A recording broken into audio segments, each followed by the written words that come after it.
দাবি মেনে নেওয়ার আশ্বাসে প্রায় ৩৫ ঘন্টা পর গণ অনশন প্রত্যাহার করেছেন জগন্নাথ বিশ্ববিদ্যালয়ের শিক্ষার্থীরা। সোমবার রাতে শিক্ষা মন্ত্রণালয়ে এই সংক্রান্ত সভার নোটিশ পাওয়ার পর তারা সচিবালয় ছেড়ে ক্যাম্পাসে ফিরে যান।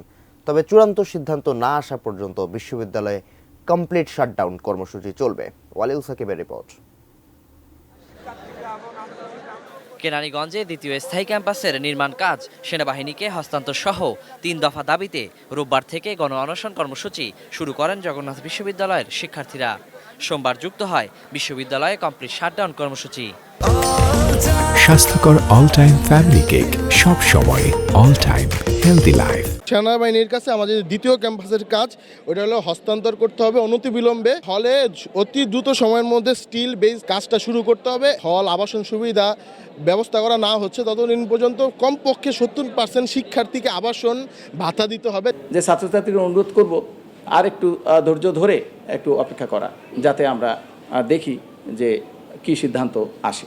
উপাচার্যের আশ্বাসের পরও কর্তৃপক্ষের সাড়া না পেয়ে বিক্ষুব্ধ শিক্ষার্থীরা সোমবার বিকেলে সচিবালয়ের সামনে অবস্থান নেন।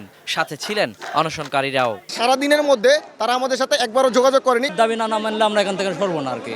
রাতে শিক্ষা মন্ত্রণালয়ের মাধ্যমিক ও উচ্চশিক্ষা বিভাগের উপসচিব আহমেদ শিবলি স্বাক্ষরিত নোটিশে দাবি মেনে নেওয়ার আশ্বাস দেওয়া হয়।